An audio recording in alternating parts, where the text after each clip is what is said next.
Galera, temos aqui esse corte do canal ESPN Brasil para falar do Fla-Flu, Flamengo e Fluminense hoje à noite. E o bicho vai pegar, hein? Notícia ruim pra gente, galera. O Pedro se lesionou e está fora da temporada. Cara, que notícia triste, né? Lamentável, né, galera? Poxa vida, ele lesionou o braço, né? Fraturou o antebraço. Já estava praticamente recuperado, vinha treinando há 7 dias. E ontem ele sentiu dores na coxa esquerda. E daí foi constatado uma lesão grave. Ele está fora da temporada. Só volta a jogar em 2026, porque a temporada termina no dia 17 de dezembro, para quem for ao Mundial de Clubes, né? Se o Flamengo for no caso. E essa lesão demora de 4 a 5 semanas para se consolidar. Então, infelizmente, perdemos o Pedro para a temporada. Deixa o like para ajudar, se inscreva aqui no canal, seja bem-vindo e ative o sininho. Vamos lá para o vídeo. E um grande clássico acontece no Rio de Janeiro. O Fla-Flu por si só já é importante. Se torna mais ainda, não é, Rafa? Com o Flamengo liderando o Campeonato Brasileiro. Mas, por outro lado, uma notícia ruim para os rubro-negros nessa reta final de temporada, Rafa. Péssima notícia. Exatamente, Bruno. Uma lesão do Pedro que dá até para dizer uma questão comparativa mais grave do que a anterior. Porque a fratura do braço está demorando para poder ele ficar totalmente livre dela. A última informação que o Flamengo divulga dá conta que ele já está com o local calcificado. Mas pelo menos era uma coisa que tinha uma condição maior de previsão. Esta lesão muscular na coxa esquerda não tem a previsão exatamente por ser o posterior, o músculo da alavanca. Isso faz com que os médicos tenham qualquer tipo de cautela para poder estabelecer um prognóstico de retorno. O que se sabe é que quando ele voltar só será em 2026, significando, portanto, que o Pedro está fora da final da Libertadores, da reta decisiva do Campeonato Brasileiro e também, se o Flamengo ganhar a Libertadores, da Copa Intercontinental. Notícia muito ruim para a torcida do Flamengo, para o jogador, e a expectativa é que o técnico Felipe Luiz coloque o Bruno Henrique como titular no comando do ataque essa noite contra o Fluminense. Mas eu digo expectativa porque é preciso que a comissão técnica do Flamengo considere algumas variáveis para definir a escalação para o jogo desta noite. A gente tem uma tela preparada aqui para os fãs do Sport Center que traz os jogadores do Flamengo que foram convocados para as suas respectivas seleções para essa data FIFA, 7 ao total. E a tela mostra exatamente a minutagem desses jogadores. Quem tem a situação mais complicada em termos de desgaste é o Gonçalo Plata, que jogou as 2 partidas da seleção equatoriana em um total de 135 minutos. Por exclusão, o atacante está fora do jogo de hoje contra o Fluminense, pelo menos desde o início. Depois veio o Varela, que jogou uma partida apenas, mas foi a primeira, está em condições de jogo. O Alexandre Idem jogou a primeira partida da seleção brasileira, não jogou ontem contra a Tunísia. O Arrascaeta jogou ontem um total de 67 minutos, indicando, portanto, que ele começa hoje no banco de reservas. Esta é a tendência. O mesmo se aplica ao Danilo, que jogou apenas o primeiro tempo contra a Tunísia, e o Vinha, que jogou uma partida só, um tempo, e foi o jogo anterior da seleção uruguaia. E fechando com o Carrascal, quem tem a menor minutagem, foram apenas 34 minutos, e ele jogou os 2 jogos, um pouquinho cada um, da seleção da Colômbia. E por conta dessa minutagem baixa, somando os 2 jogos, dá pra gente imaginar que o Carrascal ganhe a titularidade essa noite contra o Fluminense. Desenhando um provável Flamengo, lembrando que esses jogadores todos se apresentam durante a tarde na concentração e que somente às 18 horas, durante a preleção, é que o Felipe Luiz vai divulgar para os jogadores a escalação. Mas um provável Flamengo teria Rossi no gol, Emerson Royal na lateral direita, como o Léo Ortiz tem pouca chance de jogar e o Danilo vem desgastado, João Vitor na zaga ao lado do Léo Pereira, que está pendurado. O Flamengo tem ao todo 8 pendurados, e o Ayrton Lucas na lateral esquerda. O meio-campo com o Pulgar, o Jorginho, que volta ao time, e aí a dúvida, Saul ou Carrascal. Na frente, Luiz Araújo, Bruno Henrique e Samuel Lino.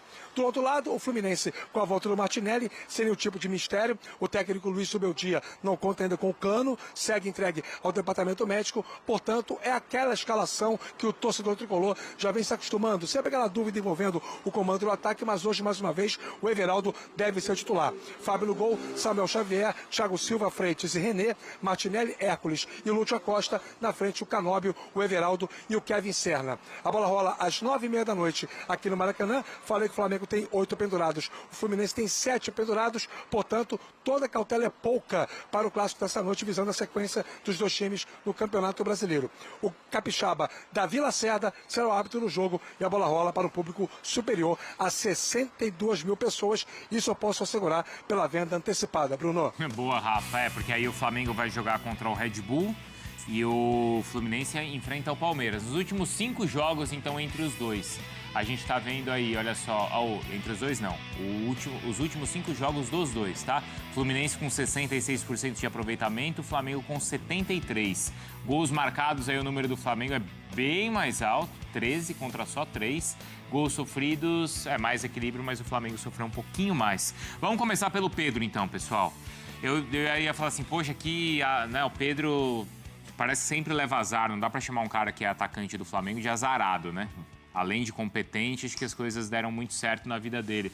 Mas ele, acho que sempre tem que ser muito resiliente, porque todo momento, muitas contusões, outras até mais graves do que essa. Essa não é tão grave, mas é em um momento especial da carreira dele. De novo. Né? De novo, de reta final de brasileiro, não é, Jailson? E de decisão de Libertadores. De convocação para a seleção lá na época, né? As 2 vezes, né? Aquela primeira anterior ele sofre a lesão, ainda no Fluminense, se eu não estou enganado. Não, então, na época, aquela depois lá, a do Flamengo. E aquela era a convocação para a Olimpíada. Exato. E ele tava para ir pro Real Madrid, lembra? A do Real Madrid eu não lembro. Era nessa mesma época, era. Entendi. Talvez o Rafa lembre, mas era assim. Eu não lembro. Eu lembro que teve a questão de ir pro Real Madrid. Então, eu lembro que teve a questão do Fluminense. Para a Fiorentina, né? Isso, mas antes, lá nessa primeira conversa, quando ele ainda era do Fluminense, naquele momento de seleção, ele estava sendo observado pelo Real. Aí tem essa lesão. Depois tem a questão da Olimpíada também. Depois a questão... teve outra lesão da seleção. Isso. E acaba conseguindo ir para a Copa lá, né? Depois, enfim. Verdade. Só que aí agora, mais uma vez, reta final de Libertadores. Sendo que, assim, em 2022 o Pedro era o cara, né, do Flamengo, só que ainda tinha o Gabigol. Exato. Então até isso ainda até é meio ofuscado, até pelo gol do Gabigol na final de novo. Ele era o artilheiro daquela Libertadores. O Pedro foi o melhor, né, o rei da América naquela Libertadores. Mas até nesse caso, né, o Gabigol foi lá, faz o gol da final, enfim. E é essa Libertadores novamente, esse ano, né, essa temporada ao lado do Arrascaeta, principal jogador da equipe.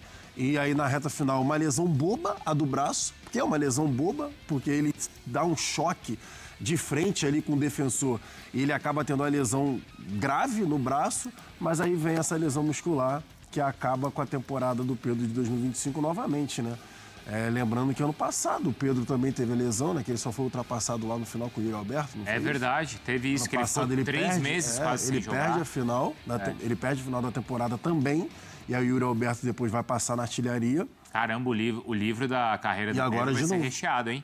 Mais uma lesão. Teve a história do Sampaoli. Sim. Teve a bronca que ele tomou do Felipe Luiz esse ano. Pois é, é um último ano, né? Pegando o recorte desde essa lesão no ano passado do Pedro, tem sido de muitos altos e baixos. E esperava-se uma afirmação maior de um cara. No momento em que o Gabigol deixa o clube, e ali era, Pedro, agora é você o cara, não tem discussão, não tem a concorrência, porque o Juninho chegou para compor elenco. E nesse momento ele teve essa dificuldade, né? Até de treinadores cobrando mais essa participação dele. E o Pedro, mesmo que a duras penas, aceitando a crítica, porque ele melhorou, evoluiu nesse aspecto, passou a ajudar mais sem bola, e tanto é que voltou a ganhar espaço no Flamengo, mas agora sofre de novo com lesões. E isso afasta da segunda Copa do Mundo da carreira dele, porque acaba sendo muito improvável o Ancelotti dar uma oportunidade para o Pedro, já que a gente tem só mais uma data FIFA em março. Então vai ser começo de temporada, o Pedro remando de novo para voltar, e até pelo que o Rafa nos passou, o Pedro volta em 2026 e a gente não sabe se vai estar inteiro já na pré-temporada. Então, por tudo isso, é um baque não só para o Flamengo, mas também para o Pedro, né? Que chegaria numa segunda Copa do Mundo com um status diferente, possivelmente até como titular por essa lacuna que ainda existe na camisa 9 da seleção. Fala, Rafa, porque antes existiria esse mistério, principalmente em relação ao jogo da Libertadores, daqui 10 dias. Agora esse mistério não existe mais, é montar o time sem o Pedro, Rafa. E aí a discussão passa a ser sobre as soluções do Felipe Luiz, né? Normalmente, ele não tem feito algo que algumas pessoas têm debatido aqui internamente no Rio de Janeiro em relação ao olhar para o perfil do elenco do Flamengo. Muita gente acha que se o Flamengo tem um outro centroavante de ofício, que no caso é o Juninho, ele deveria ter um pouco mais de oportunidades na medida em que o Pedro não tem condição de jogo.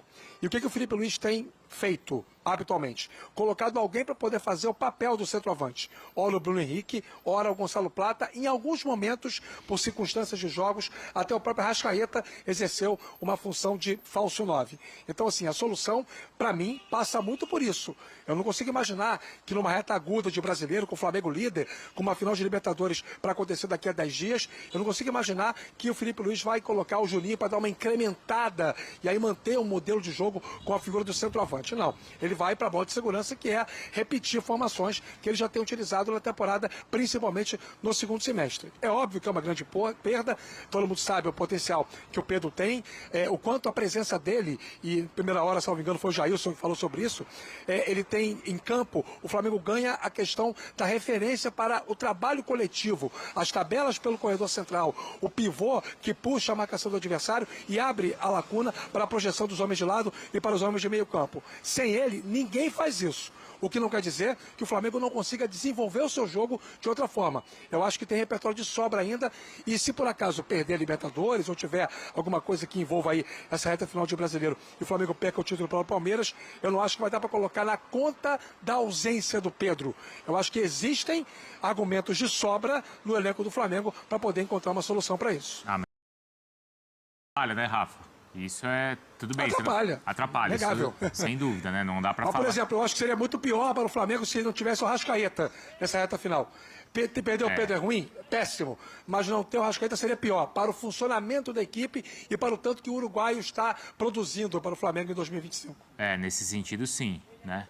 Sim, nesse sentido, sim. O Mas é uma perda, né? Arrascaeta é bola de ouro até agora, né? Sem dúvida. E essa nova maneira do Flamengo jogar, isso já está automatizada na equipe ou não? O Felipe vai precisar disso... difícil, eu não vou nem Bruno. falar daqui 10 dias, porque ele já precisa para hoje, para fim de semana, para o brasileiro, né? Então, é muito difícil, cara. Depende muito do jogo, depende muito do adversário, porque vai depender da defesa, a forma que você vai pegar a defesa, se a defesa vai estar muito postada, se o time adversário vai sair um pouco mais para deixar espaço, porque, por exemplo, tem as dinâmicas que já são automáticas dos jogadores, cara. Assim, dos jogadores de meio campo, principalmente. Por exemplo, o Arrascaeta domina a bola pela esquerda, dá um corte para dentro, ele já espera um pivô. E os dois já E aí, ele já estava, né? exatamente. Aí, por exemplo, o próprio Luiz Araújo, aquela chapadinha do Luiz Araújo. Às vezes é um passezinho no pivô, o pivô só escolhe e ele já vem na chapada por fora. Então, são jogadas e movimentações que já tem no automático. Então, você, mudando o jogador da referência, você muda a movimentação de basicamente 5 ou 6 jogadores. Porque o Bruno Henrique não joga de costas. Ele tem dificuldade de jogar de costas, ele tem dificuldade de fazer essa proteção e conseguir ajeitar para quem vem de trás. Então, o que pode acontecer mais e o que vai exigir mais, ao meu ver, com essa mudança, vai diminuir a probabilidade de jogadas por dentro do Flamengo, de você ter, por exemplo, um corte para dentro do Carrascal ou do Luiz Araújo para ativar ali um pivô, uma referência, e você vai ter a necessidade dos laterais ultrapassarem mais. Por quê? Porque aí você tem o lateral ultrapassando e a possibilidade do cara, em vez de cortar para dentro no pivô, ele tem a possibilidade de cortar para dentro e finalizar. Ou dar o passe no lateral para ir cruzar a bola para a área para o Bruno Henrique estar no lugar que ele é bom, que é o cabeceio, que é a impulsão, que é o jogo aéreo. Então, a tendência é que o Flamengo, nessa reta final, use mais os corredores com os laterais. E aí o Alexandre, por exemplo, quando tiver em campo, vai precisar passar. Mas isso tira o jogo do Arrascaeta? Não, o Arrascaeta se reinventa, né? Por si só ele vai dar um jeito. O Arrascaeta, provavelmente, ele não vai conseguir ter aquele bate de fora, né, com a referência, mas ele vai tentar acionar mais o Bruno Henrique no facão, na diagonal. Vai cortar para dentro, vai indicar a movimentação para o Bruno Henrique fazer aquela diagonal para dar a pifada para o Bruno Henrique sair na cara do gol. São essas dinâmicas, assim, depende muito do adversário, depende muito da linha de defesa, mas tem, assim, uma certa alteração na movimentação de alguns jogadores. E que personagem que fica ainda maior agora, que é o Bruno Henrique. Não é? Por si só já era um personagem grande pelos títulos, não é, Rafa? Pela história. 14 títulos, não é? Ele e o Arrascaeta. Exatamente. E ele... são os dois recordistas. Podendo conquistar ainda 3 É. esse ano, vamos pensar assim, né? E depois, se a gente pensar na Libertadores, no Brasileiro e até num eventual Mundial. Mas assim, depois de tanta polêmica, ele se torna o cara que é o cara da reta final da temporada para o Flamengo, Breler. E o Bruno Henrique foi abraçado não só por companheiros, pelo Felipe Luiz, mas institucionalmente pelo Flamengo, nesse caso do julgamento. Ele recebe uma punição branda, só a multa, o clube comemora e celebra até de maneira oficial. Para mim, um equívoco, tá? Grande do Flamengo no aspecto institucional, porque o Bruno Henrique cometeu uma falta, uma falha grave que poderia prejudicar não só a carreira dele, mas também o Flamengo. E o clube preferiu ir por esse caminho de celebrar o jogador depois do que consideraram até uma absolvição, né? Não foi uma absolvição. Bruno Henrique foi condenado. Aliás, eu achei até que o Felipe Luiz se comportou mal ali na entrevista. Sim, O Felipe falou em absolvição. Pois é, e acho que todo mundo ali internamente foi por esse caminho de estamos com o Bruno Henrique. E eu entendo até de jogadores, do treinador internamente ali, a gente está com você, sabem que ele viveu momentos de muita apreensão, né? Poderia ter pegado uma pena muito pesada e uma pena até que pudesse, de certa forma, prejudicá-lo no aspecto esportivo, mas não vejo motivo para o Flamengo ter ido por esse caminho institucional. Agora, a expectativa é que o Bruno Henrique tire esse caminhão das costas e passe a jogar mais, porque também é uma temporada de muita oscilação dele, né? Teve ali bons momentos, chegou a ser decisivo na Libertadores, mas não é o Bruno Henrique que o torcedor rubro-negro espera com sequência, com mais participação no jogo, até por jogar nessa posição como referência e não aberto pelo lado. Mas uma situação que o Felipe Luiz pode tentar mais, caso o Bruno Henrique não emplaque ou não tenha uma sequência de boas atuações, é fazer novamente sem a referência, encaixando Luiz Araújo e Carrascal juntos. E aí passa a ter, de novo, um ataque muito móvel, variando essa referência ali com Arrascaeta e Carrascal mais centralizados. Pode funcionar, é um jeito que o Felipe gosta também, né, de ter esse ataque móvel, já tentou assim com Plata, mas eu vejo hoje que não é uma garantia também, até pelo fato do Bruno Henrique ter pedido para não jogar mais como referência, que ele vai ocupar essa lacuna deixada pelo Pedro, porque não tem as características de um centroavante. E outra coisa, o Flamengo perdeu muito nos últimos jogos, no perde e pressiona lá na frente. Isso não tem funcionado como o Felipe Luiz gosta. Ele já deixou, né, uma insatisfação em aberto por isso, né, que o time às vezes não tem a rotação ideal lá na frente e por isso acaba... Por isso deu uma bronca no Pedro até? Mas ele falou que precisava treinar também. Mas até depois que o Pedro evolui... O Pedro passa a fazer esse papel, mas nos jogos recentes, lá na frente o Flamengo tem deixado a desejar na pegada e é normal. A gente está em fim de temporada, jogadores já não têm mais o pique do começo do ano, então até por isso, Cebolinha, Michael, Juninho vão ser importantes nessa rotação que o Flamengo vai precisar, não só pensando na final da Libertadores, mas para o fim da temporada. Muito bem, galera. Fiquei aqui quieto porque eu tô triste, cara. Com essa lesão do Pedro aí, eu fiquei muito chateado. O Pedro, que já tinha ali uma previsão para ele voltar a jogar contra o Atlético Mineiro na próxima terça-feira. E daí ontem ele sentiu essa dor na coxa esquerda, né? Uma lesão grave. Ele está fora da temporada. Fiquei triste, cara. Sinceramente, fiquei triste porque o Pedro... é muito decisivo, né? Ele é um cara letal dentro da área, né, cara? Poxa vida. Que perda gigantesca que nós estamos tendo, viu? Deus nos ajude, é isso. Ó, galera, temos aqui as prováveis escalações para Fluminense e Flamengo. Vamos ver aqui então quem fica de fora.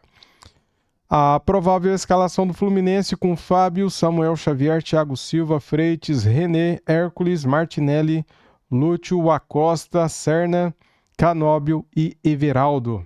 Desfalques Cano e Manuel. Pendurados Canóbio, Fábio, Lima, Paulo Henrique Ganso, René, Santi Moreno, Thiago Santos e Zulbeldia. Flamengo do técnico Felipe Luiz. Bem, galera, temos aqui a provável escalação que pode mudar, porque eu acho que o Varela será titular, acho também que o Carrascal será titular, tá? Só que eles não estão aqui, porque eles estão voltando de viagem, vão conversar com o Felipe Luiz, só que pelo fato deles terem jogado pouco na data FIFA, eu acho que eles vão jogar contra o Fluminense. Bem, temos aqui a provável escalação com Rossi, Emerson Royal, João Victor, Léo Pereira, Ayrton Lucas, Eric Pulgar, Saul, Luiz Araújo, Samuel Lino, Everton Cebolinha e Bruno Henrique. Como eu falei, Carrascal, Varela e também o Alexandro pode pintar nessa escalação aqui, tá? O Alexandro nem jogou, beleza? Quem está fora? Pedro, né? A gente já sabe. Alan. Pendurados. Ah, faltou também falar aqui, cara, quem tá fora. O De La Cruz tá fora também, cara. O Léo Ortiz tá fora também, não vai jogar não. Pendurados, Danilo, Léo Pereira, Everton Araújo, Pulgar, Alan, Saul, Jorginho e Luiz Araújo. A arbitragem é do David Oliveira Lacerda, tá ele aqui na tela. O assistente 1, Rodrigo Figueiredo Henrique Correia. Assistente 2, o Douglas Pagung. O quarto árbitro é o Jefferson Ferreira de Moraes. E o VAR é o Wagner Hillway, de Santa Catarina, tá bom? Jogo hoje às 9h30 da noite e exclusivo do Premier, tá, galera? Exclusivo aí. Valeu, tamo juntos. Saudações rubro-negras. Fui!